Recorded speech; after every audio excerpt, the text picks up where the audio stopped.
So it's 5 o'clock. I got a little late. It's kind of in my head, as per usual. And wasn't sure what I was going to talk about today, because I didn't have anything really on my mind. But as I was leaving, I've never shown you the the complexity of the messiness in my place. You can only see from what you see in the camera capture. It's a little better than it was, and I've been maintaining the dishes, and I've been maintaining the bathroom for a little bit, at least the basics, My laundry I've been maintaining for a long time, so that's good. The stovetop is not as bad as it used to be. It's got stuff on it. I could use it, but it's not as gross as it used to be. My room is okay because I took a lot of the stuff out and put it in the living room as I try to arrange everything.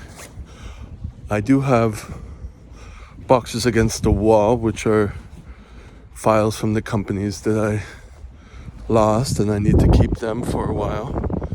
I'm trying to put on another glove or mitten because it's cold again. So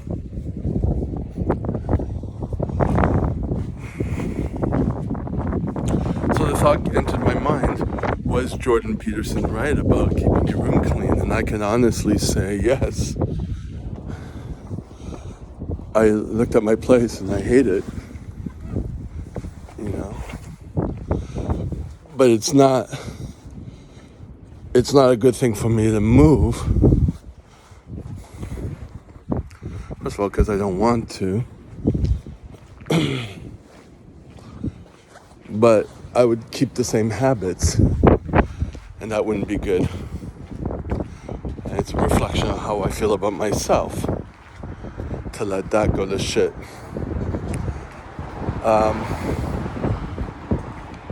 So I have to learn how to do that. It has been an improvement, so that's all I can hope for. Many improvements. I've tried many, many times over many, many years and stopped doing it, when things got too stressful, Then it took a while to get it going again. Whereas now I keep the minimum, and on some cases I try to avoid getting things dirty to begin with. Like I take my Birkenstocks off before entering the bathroom because it leaves black marks when it mixes with water.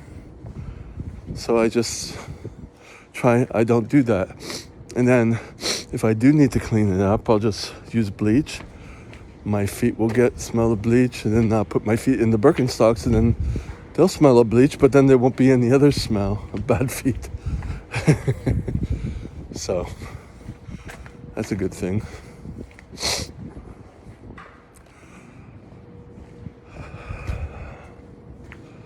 Yeah.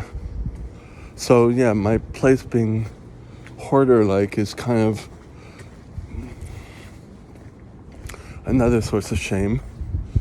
My parents are like that. Well, my parents slept in separate rooms. My father's room was like no one was allowed in it or whatever.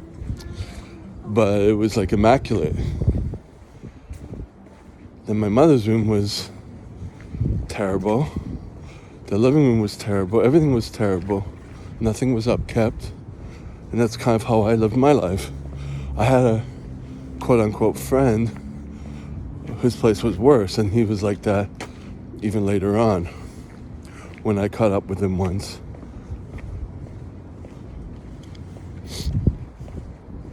I say quote-unquote friend because I wouldn't consider him a friend, but it was someone that when I was younger, I hung out with. I hung out with a lot of people that were not friends because didn't have any friends.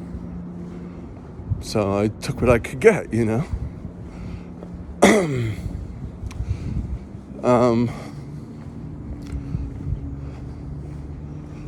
So yeah, I did again, that's bad. Again, I did another part of my 2017 taxes. Trying to organize everything, like where the checks went, and put them in my Excel sheet. Today, I have an appointment for my blood test, but afterwards I'm going to, or even if I can before, depending on what time I get home from the gym this morning, I'm going to work on the taxes again today. The income. So I'm just going over the statements. Again, I have to get the 2018 statements. I have to do that, but for now, 2017 is what I'm at. I have those. Trying to conjure up the numbers in the most efficient way possible. So my blood test, I had my doctor's appointment on Monday, which I've been trying to get for like a year, between, let's say, 6 months. It's a new doctor. Always interns, like student doctors or interns. They finish their school and they're doing their residency or whatever you want to call it. So, like I said, she booked me for another appointment in a month, and I have to get my blood test done, and I also have to get my sexual STDs done. And they were supposed to be pretty easy. I would just go to the hospital, go online and make an appointment. It didn't work. Everything was blocked. I went in person. They said it's been a couple months and they changed it to the doctor has to be affiliated with the hospital, and mine isn't, apparently. So then I tried to look online for the other hospitals that were further away. No can do.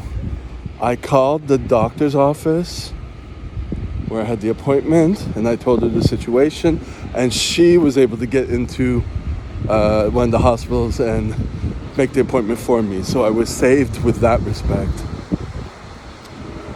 Regarding the sexual transmission clinic, which is upstairs from my doctor's in the same building, they had given me a card when I left, because you can't go in person to make an appointment. The doctor said you had to do it by phone. So, or the doctor said you had to just go make an appointment at the secretary. The secretary said, I can't do that. You have to call. So she gives me the card and she puts the extension number on it. I called them a couple times because the first time they called me back and I didn't get the call. I was in the subway. And then I called again, left a message, like, phone tag. And they called me again. And it's like, she said, you have to do it online. Google the name and then do it. I'm like, oh, okay. So there's a lot of complication. So at the gym, that's what I'm going to do when I start working out, and then I'm going to relax and do that while I'm waiting. So this is my gym. Cops are down there. There's no one outside because it's cold, so they might be in the building. I'll leave you